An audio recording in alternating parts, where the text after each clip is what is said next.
Da da da da. Hello and welcome back. Now then, we've just unlocked this door to get into Prince Neru's lair. Let's go through it and enjoy. So this is the lair of the pirate captain, well, the leader of them all, and also a person who has stolen an item, or is said to be harbouring a person who has stolen a personal item from Queen Maya. We're here to get it back, basically.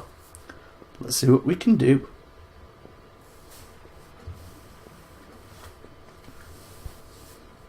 Your followers are displeased, my lord. Why? Because I won't let them murder children and ravage the fisherman's daughter. You are too merciful. They do not fear you.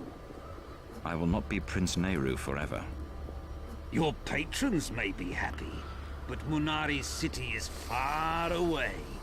There are many of us, and only one of you.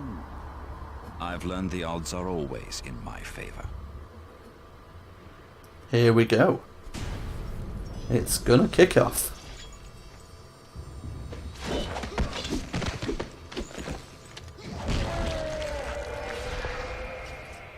And this is the guy we need to get to.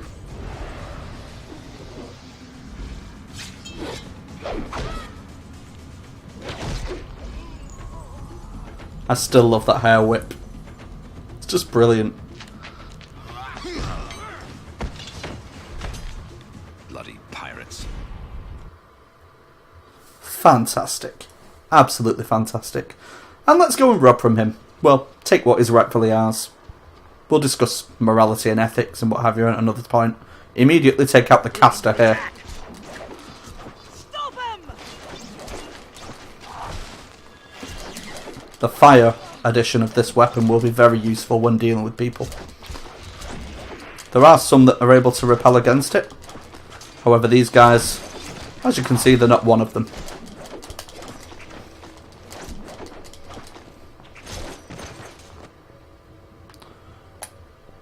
Biggest bit of advice I can possibly give when playing this game: loot absolutely everywhere. Little items like this can sometimes be hidden in even a chest like that. There we go. A Tiamoran coin on the bust of a Wormlord, Dukan IV. On the other side is a young woman aiming a crossbow. Item descriptions in this game are absolutely imperative. You need to read everything, and you need to remember who's doing what and when and the how, and you need to just have quite a fair bit of information. It gives you loads, just know where the important bits are.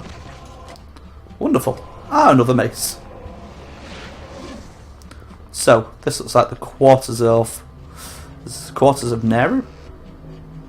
Ah, a paper circle. That'll be useful. He was seeking the Wormlord's treasure. Okay. Neru's well read for a part. Okay. Got a couple of bits here and there that we could possibly use. The Book of the Prophets isn't amongst these volumes. What a shame, that would make things so much easier. The Tiamoran Book of Rites. Cast a fire upon the beacon by spell or flaming sword. The fire shall endure for many journeys of the moon. So, that up at the top where that head and the hands were, we have indeed cast a fire upon that beacon. Oh, another Tiamoran mace. Never know when you need something that will be good against blunt damage. There are some enemies here and there that are definitely vulnerable to it. So, what do we need here? Pick lock. That is absolutely essential for later on in the game. But at the moment, let's just go for sword weapons. I'm not using the bow right now. I don't need to do a bit of damage at range. But there is something I will do. I will equip another... Oops, wrong thing. Pirate Insignia Ring. The Fire Ring, however, I will give to Maya, as she's very vulnerable against fire. So this will buff my base defense, doing exactly what I need it to do. Let's let Maya sort her out. Oh, never mind. Let's do it ourselves. Oh, interesting. Have that. Now then, let's go under. And who is here? Ah, yes, our little traitor. Wonderful. Thomas Savora, serving with faith and valor, I see. Ooh, Have you no more retainers to run errands for you? meow. You stole the Book of the Prophets. I take such things personally. Don't be so naive. I wasn't acting on my own volition. Many oppose you and your outrageous claim to Halazar's throne. You shall stand before that throne and answer for your crime. And may Halazar abandon you as I have done. I will send for you. If you're not here, our soldiers will have orders to kill. Well now. This puts us in a very difficult situation. A gem, okay. It's found in Neru's guest quarters. It emits a strange glow. Now, why would we need a gem? The Book of the Prophets isn't here. That's fair enough. Okay. But what is? Have we got anything of importance? Okay, decorative screens. Oops. Nice tapestry.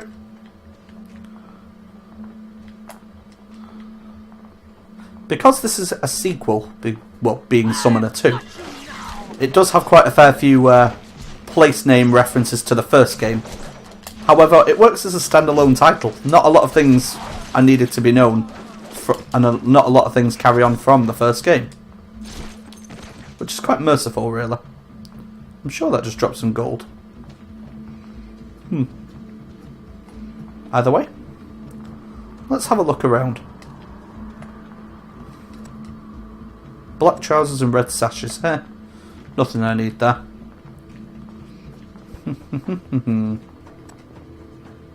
Chest is empty. That's because I looted it before. We've not looted anything on here, but that's no problem. Interesting. So he's a very red pirate. He's read up very well from the people he's attacking. Being a very learned man can be quite a bit of a problem for us.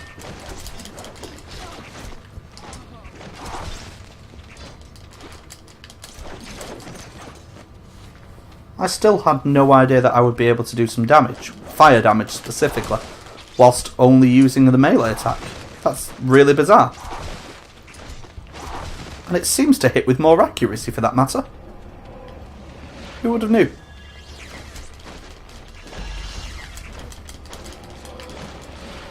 Let's take one each.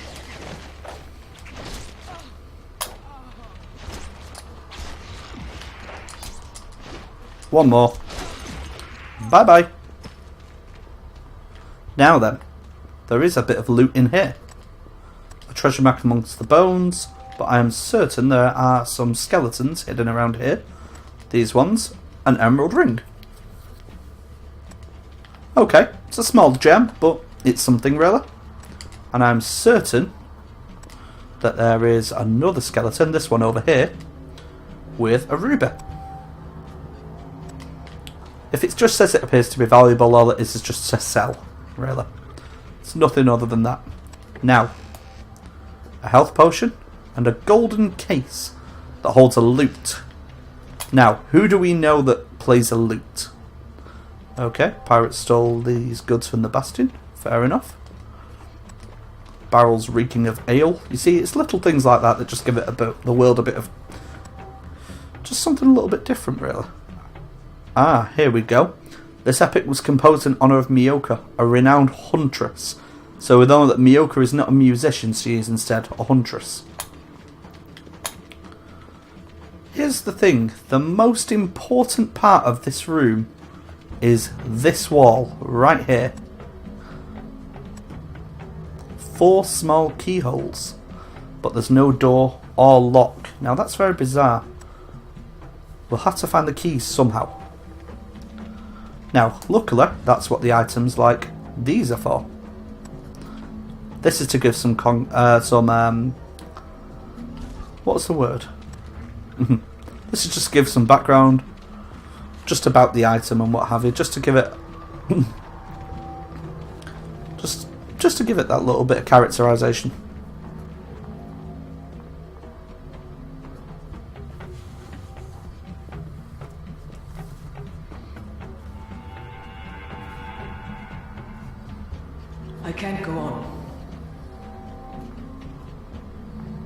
What's wrong?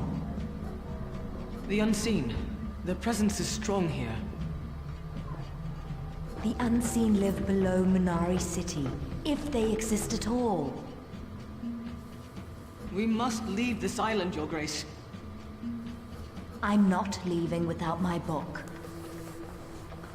Then I follow you to my death. So the unseen is a mythology that Sangaro believes in, or a religion, shall we say. Not to differentiate any religions and mythology based sort of comments. Just trying to come up with a good definition that works. Anyway, back onto the subject. The blunt weapons we won't really be needing, but nimble attack, that's a shame we can't upgrade that. Summon is useful, as is necromancy as well. But we won't really need Death Ward just yet. That being said, sword weapons will allow us to do more damage, so let's go for it. By walking up here, where Sangreal feels the presence of the unseen, we reach the ship. So this is Neru's ship.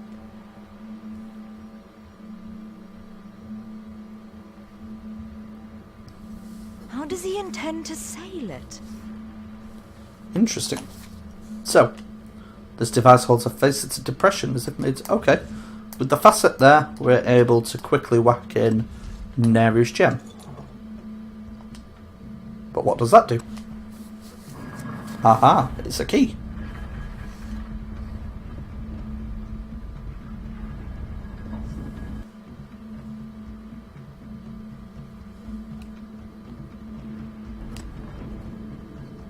So, let's head back down. And as a matter of fact, let's leave this area. Let's go back to the Isle of Tiamora. Partly because we have that golden loot, which we might just be able to do something with.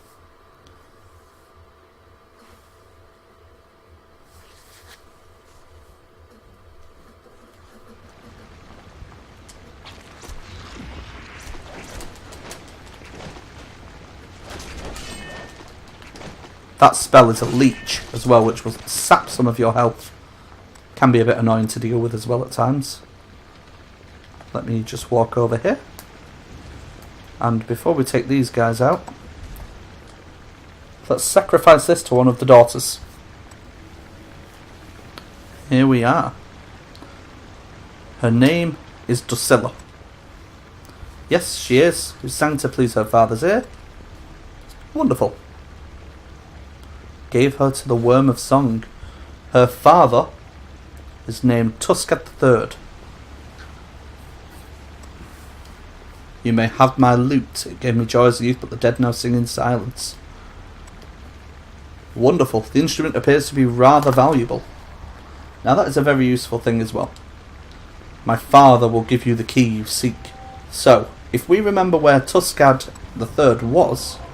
Oh, 500 EXP as well. That's enough to level up. Let's level both of us up.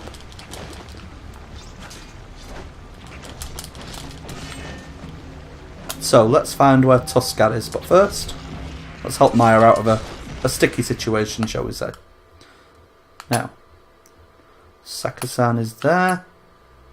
Is Tuskat the one on here?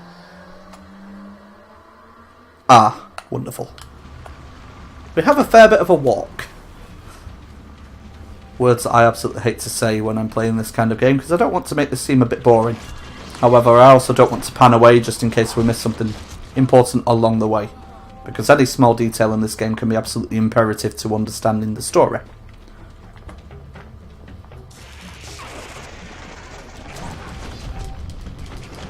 We don't really need to take these guys out, but I have a bit of a personal grudge against them for killing me a lot as a child. And that is a sentence I never thought I would ever say. Okay, here we are. Let's go to the right. That would be the quickest way.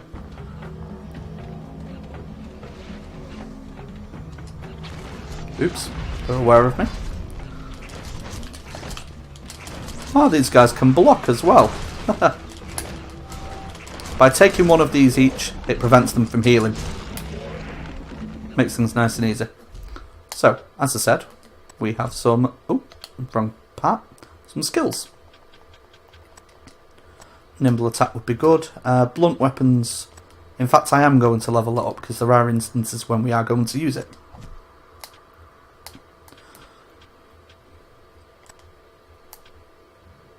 We'll use stealth. We won't really need to use steel as such. Parry will be important because that will decrease our physical damage. However, let's go for a brilliant little thing called Assassination. The Assassination perk tree can make Sangharul one of the most ridiculously powerful characters and completely obliterate some enemies' defences. I don't know if that's how the developers wanted it to be or whether or not this was accidental. However, we'll find out. Hopefully one day I might find the answer to that question. Either way, this is how we're going to build Sangharul. Just to give us the best fighting chance in a very difficult late game area. But also one of my favourites as well. It's such a good place to fight. So fun. I've had to do saves at different points in the game just to allow me to get access to this area. Just so I can replay it again and play it without saving. It was so fun. But we'll come to that later. Way later, for that matter. No time soon.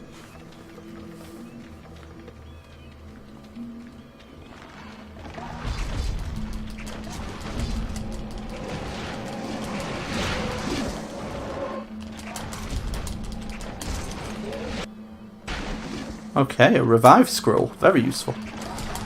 The developers obviously knew that there was a chance that players are going to die in this area. And if we kill Maya, we're kind of screwed because she's the only one with necromancy at this stage.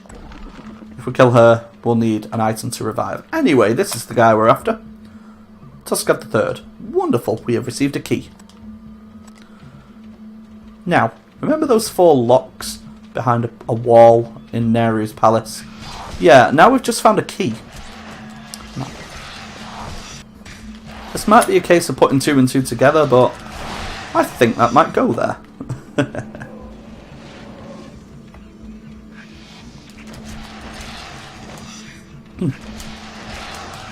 Ah, these ghosts. They get so annoying.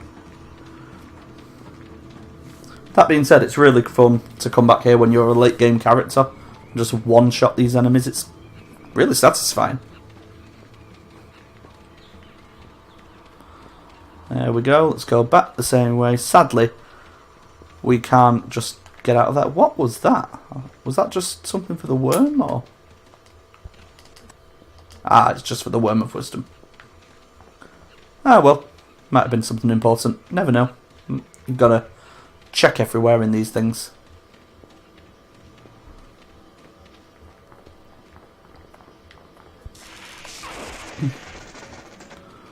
So,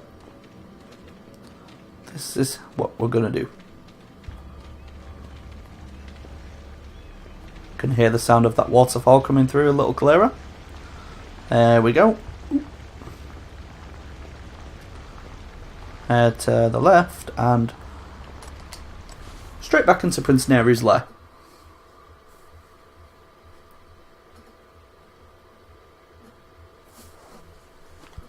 Now I think the enemies might have respawned, which is a little bit annoying, but yeah, that's alright. Could be so much worse in all honesty.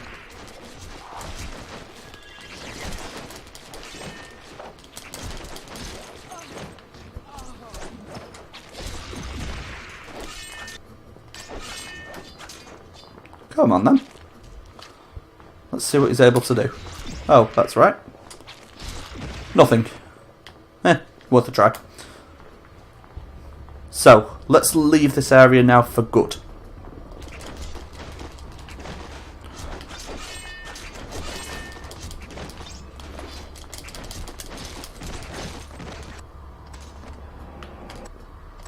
Those pirate insignia rings will definitely be useful. Let's keep 3 anyway. The Queen of Halasar. Ah. What brings you to Teomora? Face to face. The Book of the Prophets. I'm willing to make an offer. I don't negotiate with thieves. I never stole from you. I merely took from one who did. Now Halasar is under attack, and you need my help. So you propose an alliance? Don't be absurd. A Medivan named Crobolus leads the invasion. He's the Hierophant of Urath. We have no quarrel with Mediva or its gods. Have you ever heard of the Orenagath? I haven't come here to argue theology. You're a long way from Halasar. The war may be over before you sail home. Ooh. What do you propose? A simple trade. I'll give you the book and bring you to Halasar. In return, you give me Crobolus. Does your ship fly? Yes, you'll be in the palace by dawn. I see. In this case, we're probably best off making an alliance. This is going to be something that we'll do in the next video. Thank you guys for